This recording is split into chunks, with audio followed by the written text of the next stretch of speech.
Hi there. Welcome in. This is going to be a way different reading than I usually do, but it's partly because there's so much, the people talk about if you're into any kind of philosophical deep thinking, people often talk about time not as being linear, but as being like a corkscrew, right? Where cycles repeat and you'll feel an impression from an imprint from a time past, like in a place, when you visit a place in particular or whatever, or you reach a milestone in your life.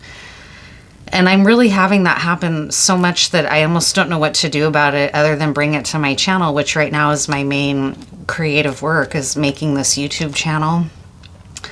And my uncle Grant recently died. This is him in some of these pictures. And he and my aunt, I've spoken about them on here before. I've shared my aunt's artwork. My aunt was an incredible oil painter. My uncle was a pilot and a polymaths person who majored in mathematics and was very early in tech and computing in the late 70s and early 80s. They never had kids. My cousin, this is her right here, my cousin Donita, named after my mom, and me were really their outlet for having fun with kids. My aunt was not the mothering type. She was a little too tightly wound in that way to be able to deal with spastic kid behavior. And she learned that when she became a teacher, which at the time was one of the few career paths for women, was like nursing or a teacher or a secretary. And that was pretty much it. And she learned as a teacher that I shouldn't have kids. I don't have the temperament, right? And as a result, they just lived this super adventurous life. And I'm going to share some of the pictures here because it has reference to things happening in the present day. And when I woke up this morning and was kind of starting to conceive of this reading, the song that came through was so appropriate for the timing. It was the song Time by the Chambers Brothers. Time has come today. Young hearts must go their way. And this was a very contemporary song for this album especially. Although it looks like this boating trip that they took, which either was somewhere in Eastern Oregon or in Lake Powell, and I can't really tell, but they were very adventurous people. And the other album that I'm going to show some pictures from too is from earlier, from like 67, 68 era, which is when that song came out. And so I just want to share the pictures, for one, because I feel really lucky that I have them and cherish them. This is my little cousin. The year I was born, but I wasn't born yet. I wasn't born until August. This is her in January in front of the Christmas tree. She looks so cute on this little swing. And here's my uncle with holding a starfish, it looks like. But so this is a trip with their dear friends, Pete and Eddie, and they were from Hermiston, Oregon. And this is Eddie right here. Pete hasn't shown up yet. That might be Pete, actually. And my aunt, she looks like a pinup. My aunt was just a bombshell. She was incredibly beautiful. And here they are out on a boat somewhere. And like I said, I'm not exactly sure where this is, if this is in Lake Powell or what.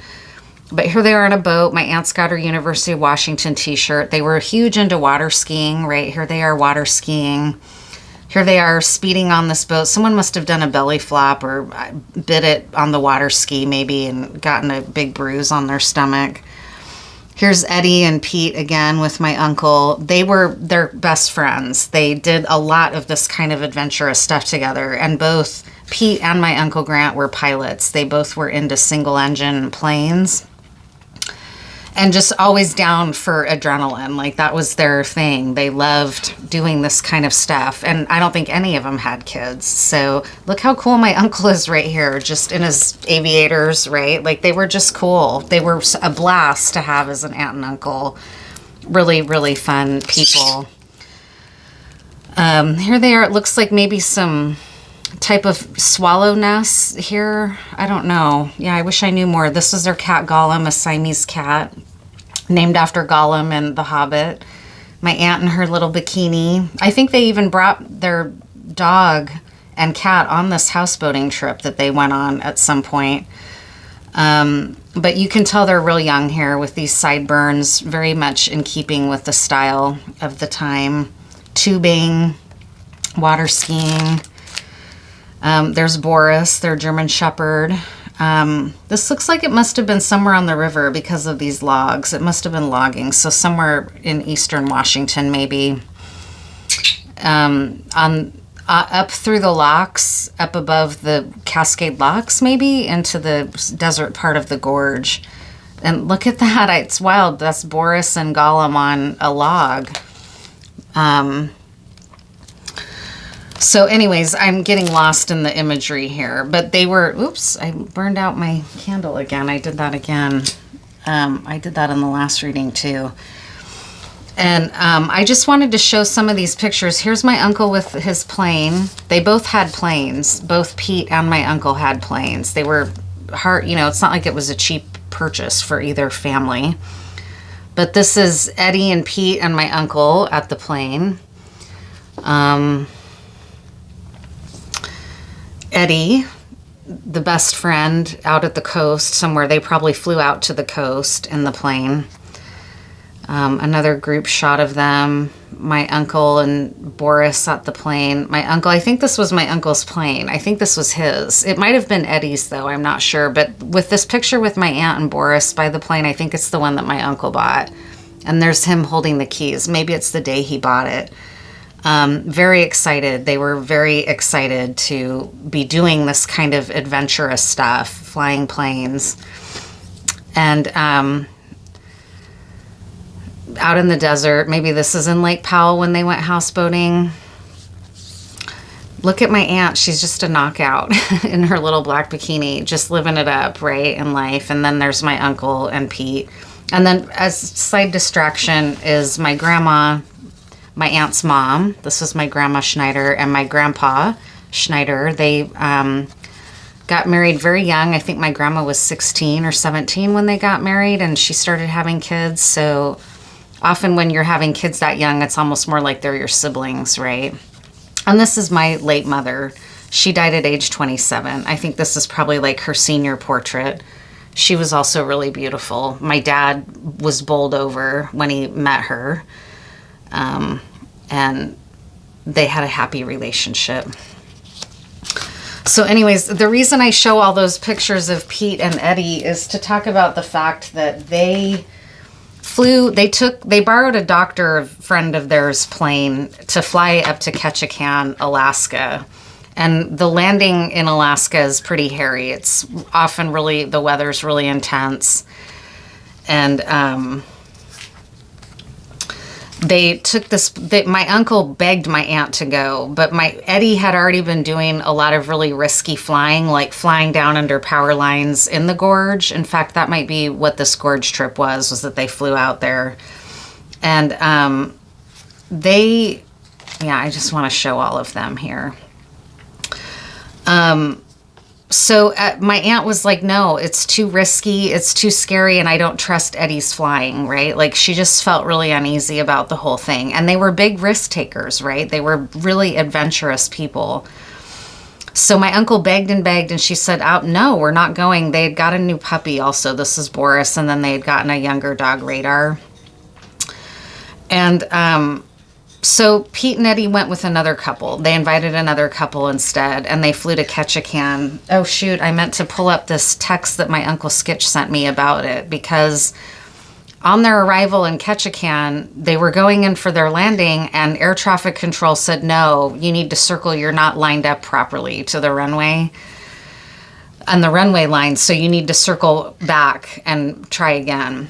And so he did that. He went back up in elevation, and he miscalculated because of the fog, all of the mountainous. It's very mountainous right there. And they crashed into a mountainside, and everybody was killed, all 4 people. And it could have been my aunt and uncle, right? Like, they were devastated. I remember when this happened because my aunt and uncle were very devastated. And I had met Fred and Eddie. I had met them as a little kid.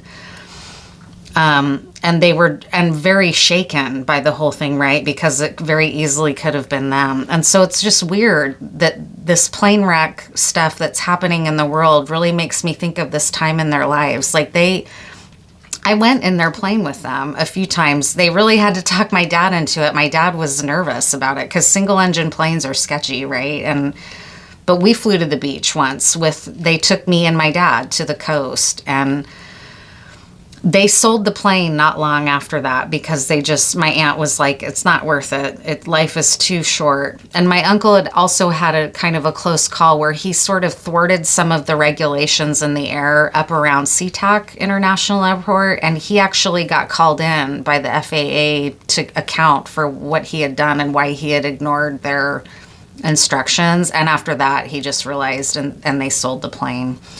And it was weird because I was in the air the day that the plane crashed with the Black Hawk outside of Reagan International Airport. And I'm not trying to diminish the losses of everybody involved in that, but it was very surreal to land in Biloxi and realize that there had just been this severe aviation accident and that it was thought that there were no survivors. That was very wild to feel like, I was in the air. So it kind of felt like that tight corkscrew way that time circles on itself, and there's like an imprint in your family, and then, you know, however many years later, like 30 years, 40 years later, there's like this other near what felt like a near miss to me, even though I wasn't near Reagan International Airport. I was in American airspace flying at the exact time of the wreck, which is weird. It's not like I fly very often, so it was like, wow, I do. I mean, I'm an experienced traveler, but that was super weird. And then the other images that I wanted to show from them, because it ties into another part of history, is their wedding day. This is their wedding day in 68, it looks like. It's really tiny print. It's either December of 68 or December of 69. And they got married in Spokane. And one of the things I love is, I think this is a Chevy Impala. I'm not sure what year. Somewhere in the 60s though, right? Impala, which is just a badass looking car. And it's the car they took on their honeymoon. And so here they are, married, getting ready to go on their honeymoon. There's my Uncle Skitch decorating the car. My Uncle Skitch is still alive. He lives in Florida. And I'm thinking about moving down to the Gulf Coast to be closer to him, because it's really where I feel connected to family anymore, is to that family down there.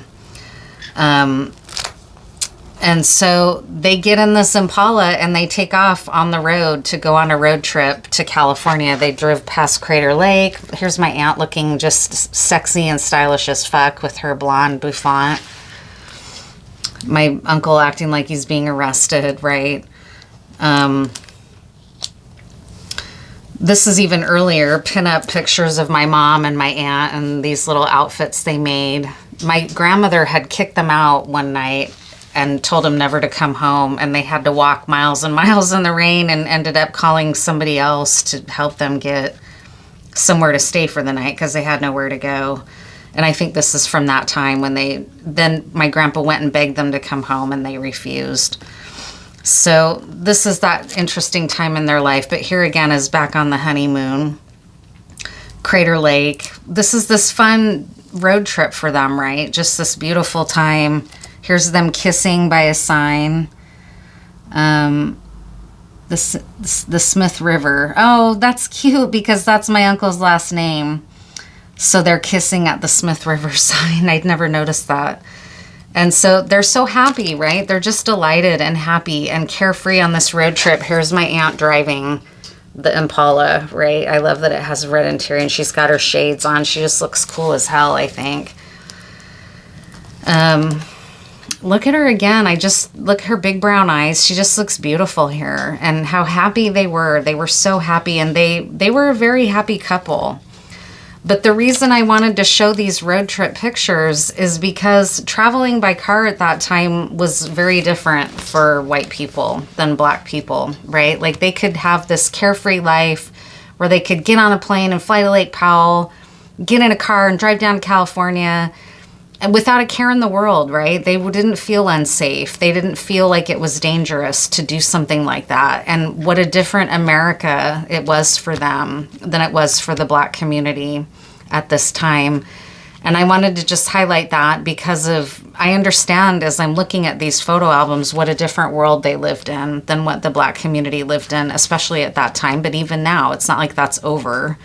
it's a different world. And people want to always say, no, everybody has the same rights. Well, not really, because prior to the Civil Rights Act, the Black community had to make safe travel books called the Green Book to know where it was safe to go and be on the road and safe to be traveling and enjoying the American landscape, right? It was a completely different world for my aunt and uncle than it would have been for a Black couple who had just gotten married. And I want to honor that. And my plan is to overlay some pictures of the Green Book so that if you're watching and you're younger and you've never heard of that, you know about it. Because had they been a Black couple driving down the West Coast on I-5, it would have not even been nearly the same experience that my aunt and uncle could have, because this was like the world was their oyster. This land was their land, right? And at what cost to the other people that built this nation, right? So I don't say it to take away from their lives, because I have a lot of affection looking at these albums, but it's not the same, right?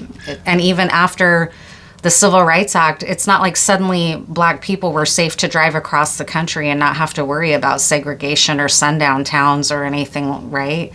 And I was reminded of that last night when I went to a town hall in rural Oregon. Oregon was a whites-only state.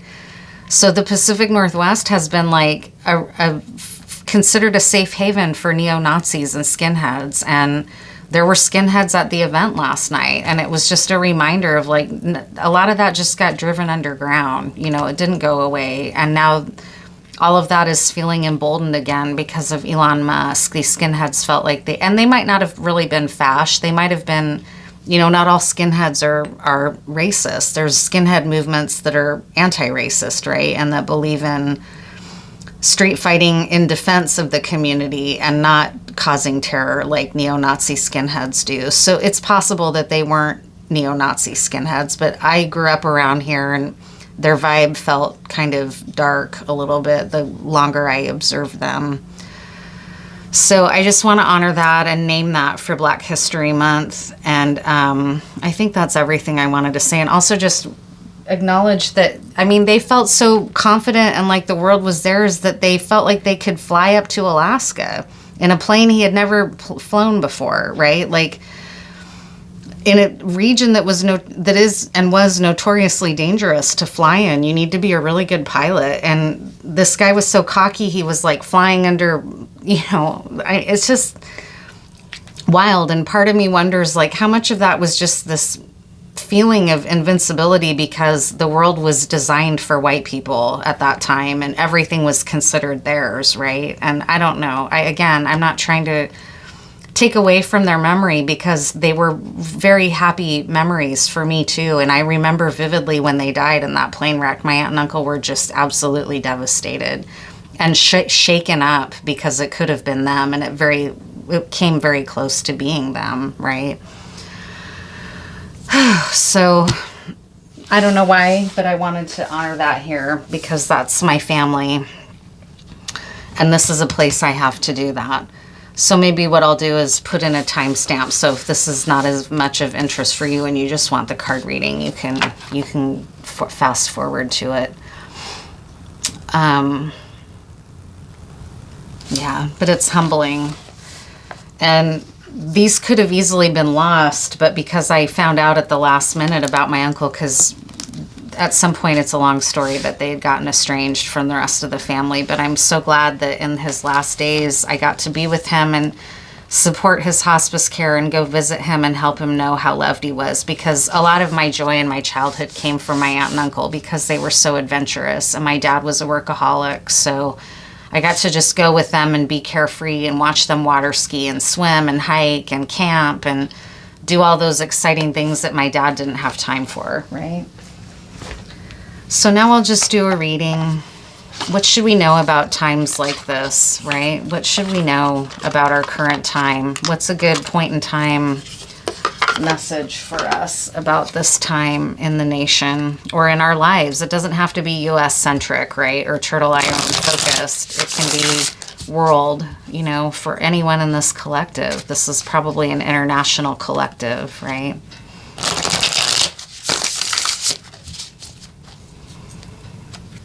Thank you for listening, and thank you for letting me share about my family.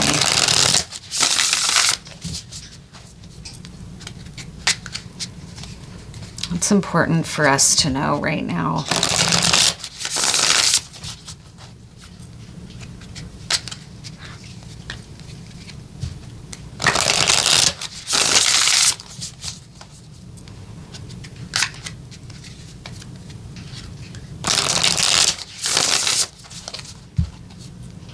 Last night I woke up at like 3 a.m. to a siren, and as the siren got really close to us before it went by, suddenly a coyote just cried out, and it was literally probably less than 100 feet from my window. So I'm wondering if it dug a den close away from kind of the main foot traffic on this land here that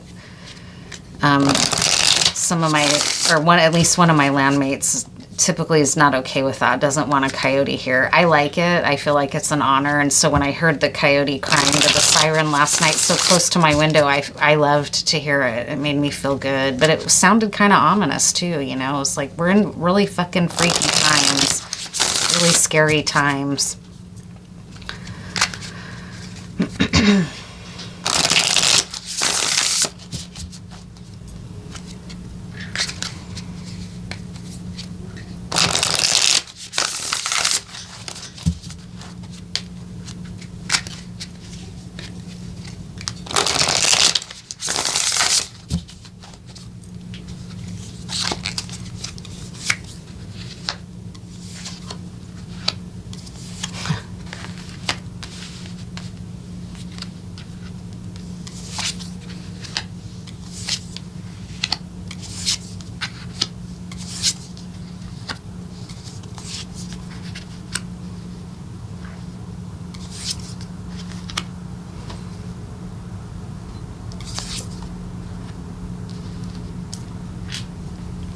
Well, that's encouraging. Things are moving towards a sun, which is the happiest card in the deck, in spite of this tower moment, right?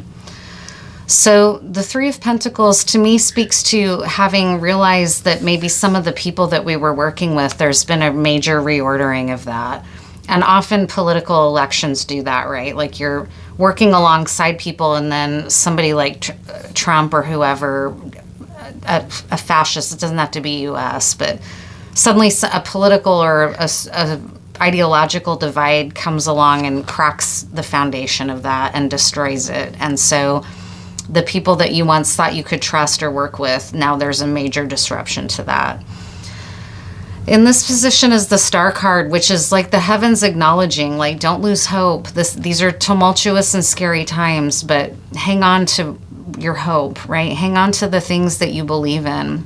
Don't be so torn asunder by something like this that you lose all sense of your own character, right? Or your own things that you stand for and believe in. If for you it might be your conscience, for other people it might be your God, right? Or the heavens or the cosmos, right? But something greater than us is guiding us or can guide us through a time like this. We're at a threshold of something like a tower can cause, like the unknown is what it's coming through to me. And people don't like the unknown. It's very scary, even if it can ultimately mean something really good, to be faced with such a great unknown after such a major shock like this, with this lightning and this destruction of the old way, right? The old kings. Now we're at a threshold where something new can be born, and it's optimistic. It can be optimistic, but like this cloaked figure that you can't see their face. It's unknown what we're facing.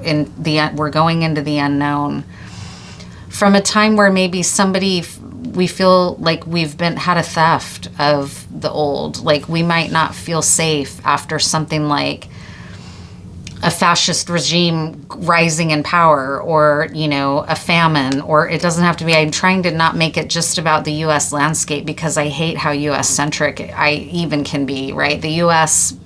American citizens are very U.S. centric. We feel like we're the only country in the world to have ever faced challenges like this, and we're not. But we are a country that carries out. We're the world. We're the Rome of our day, right? Like we're the world power.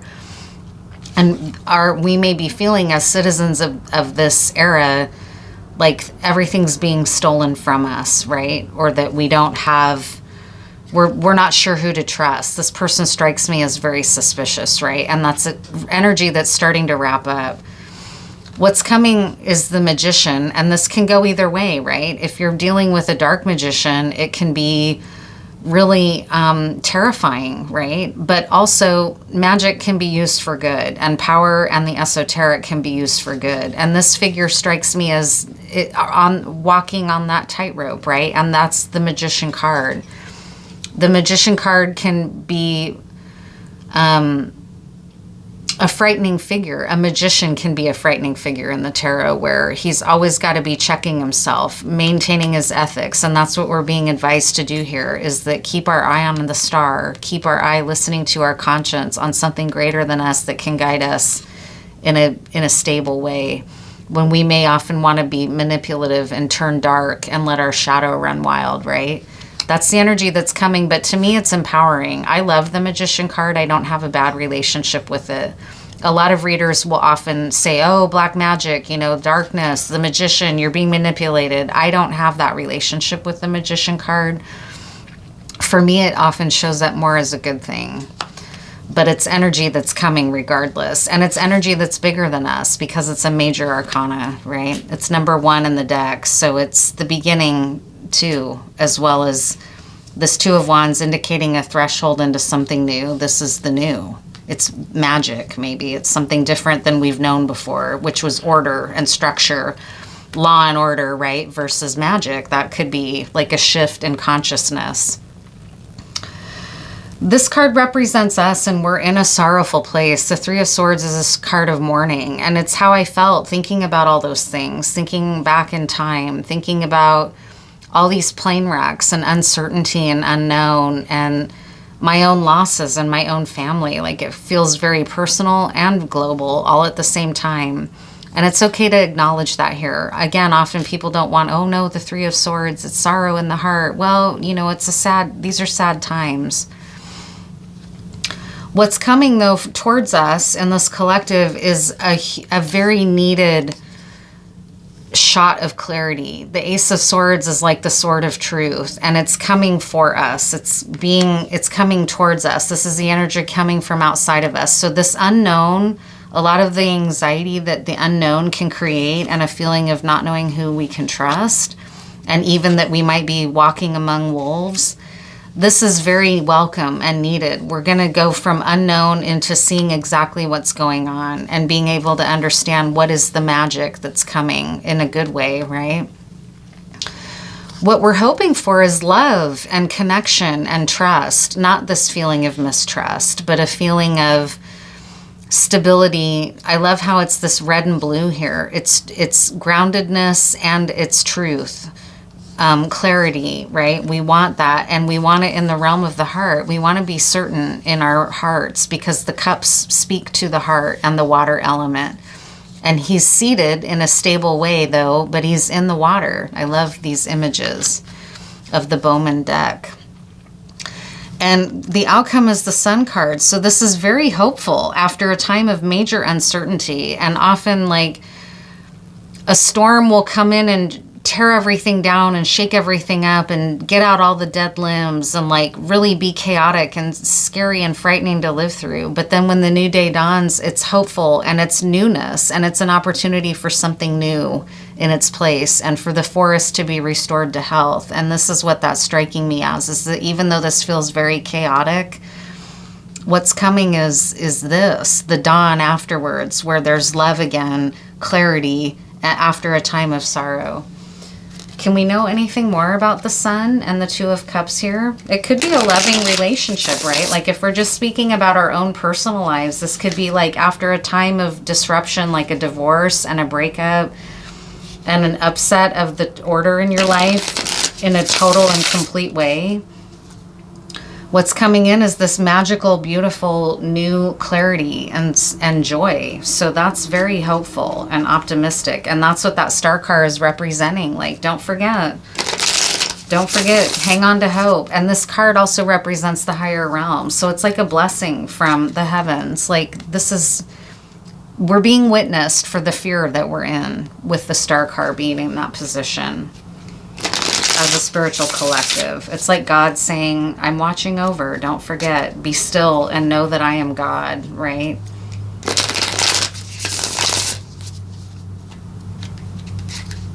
Let that comfort you. Anything else about the Sun card? Justice at the split. That's really beautiful. That's major arcana as well. So maybe some fairness and justice after a time of total chaos. Page of Wands. So that's good news coming with the Sun around this love and Two of Cups. The Hierophant, like this might be a marriage proposal, honestly, at the mundane. Or it could be that you're stepping into a position of authority and power and being seen as someone that can guide others spiritually. Or justice, like the Justice card was at the split. So this could be some sort of adjudication process, like via a priest, right? I don't know, a high priest. A magician and a high priest, that's really powerful. You know, that's not to be messed with. So there's some kind of maybe clearing away through this sword of truth by some really, really powerful figures. And it's good news. It's good, but it's very absolute. It's not something that's, you know, can't handle this kind of chaos. Two of Swords. There may be an end to the chaos with this Two of Swords here. I'm very intrigued by this layout. It's very interesting. What else can we know about it? Will it show us any kind of a time frame? Because this could be something that unfolds over, like, you know, tarot typically for me doesn't be like, oh yeah, a year from now. It doesn't, for me it's a lot more immediate, like maybe 3 months out max kind of energy, and beyond that it's not really. And it's always changeable for the most part. You can always, if you're really alarmed at what you see, you can start taking steps to try to be, you know, well, what can I do to not go down that road, right? We have our free will.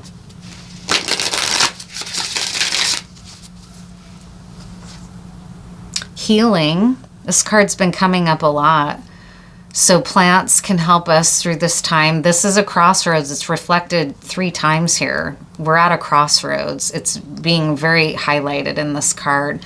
But again, with the chaos of this crossroads change comes healing and newness and good news coming in. It could even be like spiritually the good news, like they call that the good news in the Bible, right? So there could be some kind of spiritual magic happening. I don't know. Who am I to say that's not going to happen, right? Like I don't know what it could mean, but it means healing. And there's these plants with that: lemon balm, eucalyptus, St. John's wort, rose, salt, echinacea, right? Very beautiful. Angel, angelic type image here with these wings and the halo. Divination. God, these are like duplicates of cards that came up in a couple other readings. So I don't know what that means, but it's, again, very magical. It's an emphasis of magic. I don't know.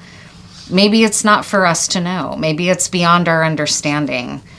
But something may be happening that's going to come in and just radically bring us a new day.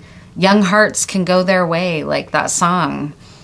That's an exciting song, but it also acknowledges the change, right? The time has come for the change. This is the change maybe that's reflected in that song, and why I heard that song.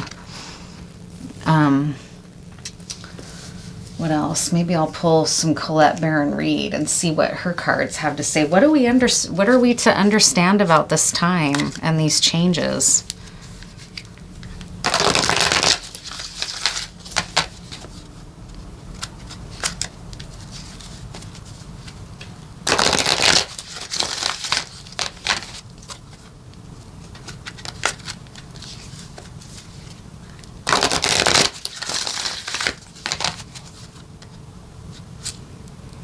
Yeah, a leg up. So all this optimism, we're going to be getting help. We're getting assistance. And it's card 34 and 43, which is a number that comes into my life a lot. We're getting help. We're going to be getting some kind of help, whether it's spiritual or magical or both. It's bringing us joy and love. And it could be on a personal level, just for this collective. But it strikes me as very big, like even beyond us, like something that we don't know is going to happen. It's a surprise. but a very positive one. It's a really positive omen. This reading is a very positive omen. I just have to say that. Really positive. Go the distance. So we've got this. We're coming through this tumultuous time into something far better. It's hard to see, right? Like, if you are anything like me, you don't like what's happening in the world right now. So it's hard to see that suddenly something so radically beautiful is going to happen. To bring your dream to life, you must think long term and pay no attention to the fluctuations in the current of your experience. Joy and disappointment commingle with opportunities, so there is no need to fear the occasional obstacle. Life is not a sprint. This card is a reminder that you have endurance, strength, and fortitude to carry you all the way. Remain true to yourself. That star, right? Your authenticity alone will keep you in alignment with the energy of miracles. What is yours will never be withheld from you. Remember that. Gosh, again, what a positive omen. You either are in or are calling in a harmonious relationship with this Two of Cups that can stand the test of time, that can withstand these types of crazy times that we're in. For better or worse, as you ride the ups and downs and even strain, break yourself, and are remade in new growth, you are being redeemed by the power of regeneration. Harmony does not mean there will never be a wrong note played, but that the relationship is marked by endurance and dedication to overall unity. A new song can be written, an instrument can be tuned, and the symphony of love will play on. Listen with your heart. Isn't it magnificent? That's so amazing. I love what a beautiful omen that is. Your most precious dreams are not about instant gratification, but enduring prosperity. This is a time to think long term and engage in continued action. You will experience momentum building as you translate the ebb and flow into slow and steady movement forward. Your efforts, ideas, and hard work now can lead to greater riches than you can imagine. Stoke the fire so that an uninterrupted stream of energy is available to support you in all the phases of manifestation. This Magician card. Be assured that you are in the right place right now. This is such a positive omen. After sorrowful feeling and emotion, I felt like I was channeling this morning. Like, where is this sorrow coming from? It's just coming, it's permeating a lot in the world, right? But this is saying, like, just take heart. It's not all is lost. In fact, the opposite. There's a lot coming for us that we don't know. So I'll try to scry here a little bit and just see what I can see.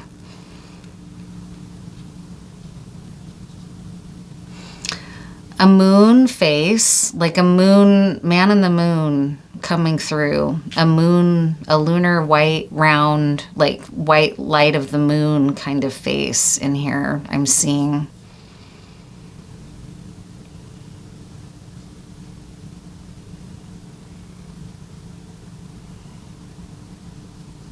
And I'm seeing like a chest, like beating of the chest, and in a triumph, right? And a show of strength.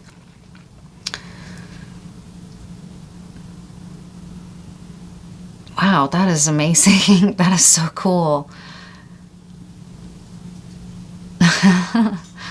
That is really amazing. It's so beautiful because I'm an animal lover, and it's this ape just boom, boom, boom, beating his chest. Really beautiful though, like magnificent, powerful, right?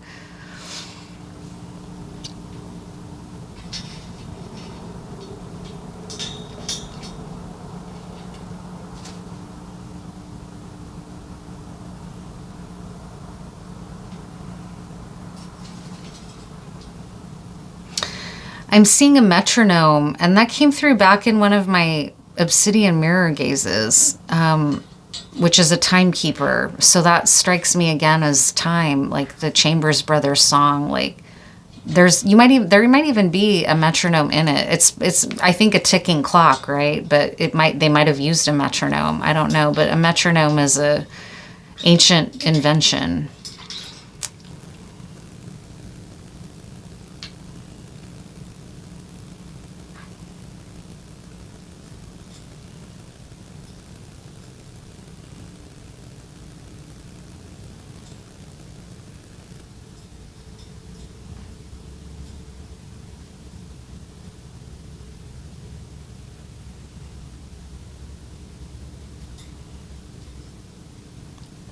I'm seeing a tree bark, like a tree trunk.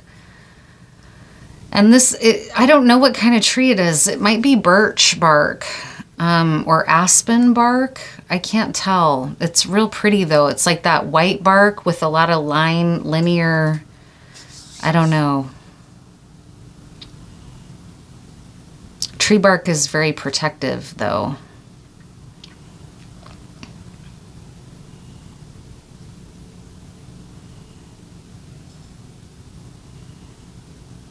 Yeah, and a dancer, like in a dance, like a flamenco dance move, I just saw her kind of come through, like doing that arm movement that they do where the arm comes up like this, and it's like a snap. That's a very rhythmic dance as well.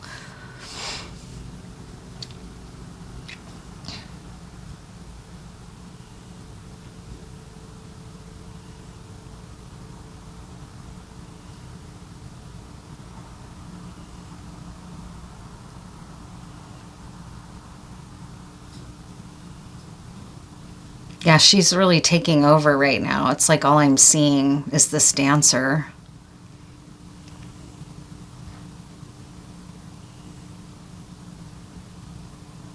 And flamenco is a very ancient dance. It's a Romani tradition, right? And the Roma have come through first for me as a reminder from a writer about tarot, Lane Smith, who reminds us that tarot is a Roma and fortune telling is a Roma and Romani tradition, right? And we have the Roma community to thank for this world even being available to us. And flamenco is a Roma dance.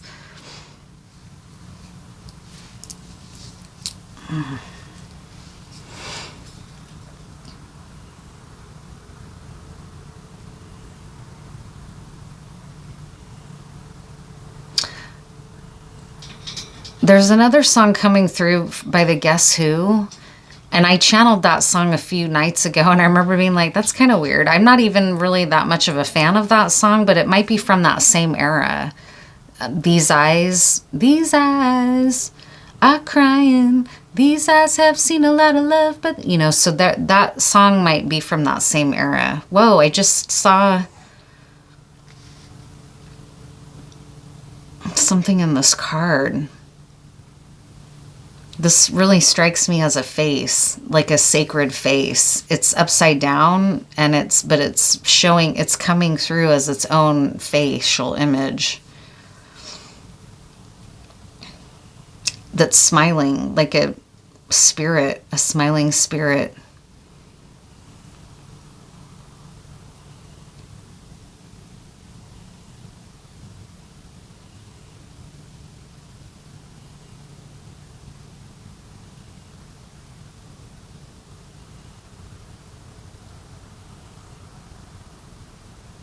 So that song by the Guess Who might be related to this relationship, right? That's coming in for some folks here. And it's going to be a relationship that can go the distance and that can help both of you get through the ups and downs of life.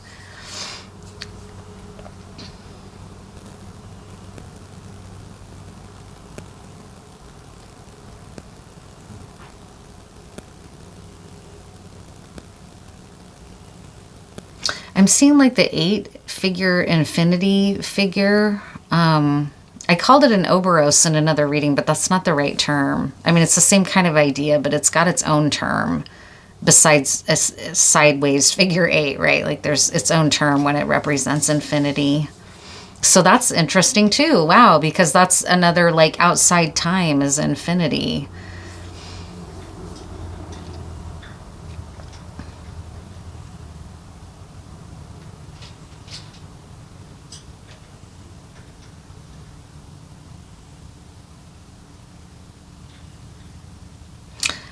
Now I'm seeing a woman and she has a great heron on her shoulder. It's so beautiful. My God, this is deep. It's really crazy. Beautiful, right? Like I'm not being criticizing of it in any way, but that figure, the woman's face is very beautiful and peaceful. She's at rest, peaceful, which is needed after a tumultuous tower, right? And a fracturing of the old way and old relationships. And I have some of that happening, like me moving down and moving away is that potentially, right? Like all my old way of life is going to be over. My old closeness with the people I was with frequently, that's going to be no more, right? But here's this new, and here's a heron standing with her.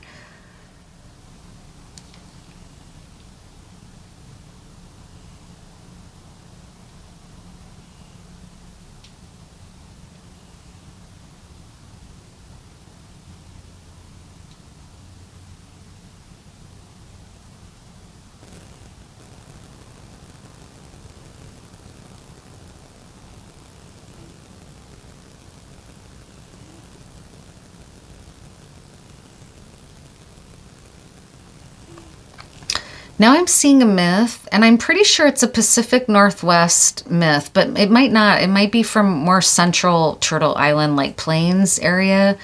It's a native myth, though. It's an indigenous myth to this North American continent, where the origin of the stars is either a crow or a raven that pecks at the sky, like the blanket of the sky, and he creates the stars that way, and it's showing me that. I wish I could remember. I hope anyone catching this ever, if you know where that story comes from, please put it in the comments. I'll try to look it up too. But that's a very, very beautiful creation of the galaxies, oral tradition story, right? Really beautiful. And that speaks to that magic for me, that not everything is what we've been taught. Like, colonial capitalism has been such a non-creative, I mean, it's done great things. Yes, we've gone some, whatever, electricity, I guess, and all that, but it's just been so oppressive and so, for just one group of people, right, really got the advantage and everybody else had to build it without, like, where are the reparations for all of the incalculable labor that built this nation on slave labor, right? That's just one example. So this is maybe like a new order that's going to be coming, or a new era where that power structure is gone or something, right? Wouldn't that be amazing? Something new and better can take its place with magic, with trust, with love, with spirit, with healing, a different way of seeing and knowing. And, not that those ways went away. We tried to suppress them, I guess, at some point, right? I don't know. I mean, I'm just a person trying to understand this reading. Sorry. I'm not a teacher here. I'm just like you, trying to understand what we're involved in, where to go and what to do. And this is one of my ways of trying to do that.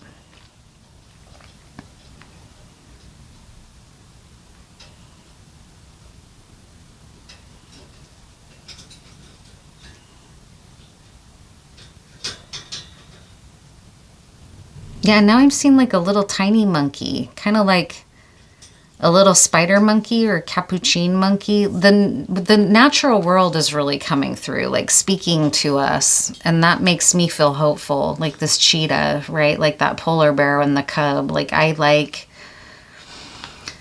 having nature reflected in my readings. Okay, I guess I'll go ahead and end it. But I just want to thank you for being here and letting me share about my family. This is a place where I feel like I can do that and be creative about it, right? So thank you for listening, and I'll see you in the next one.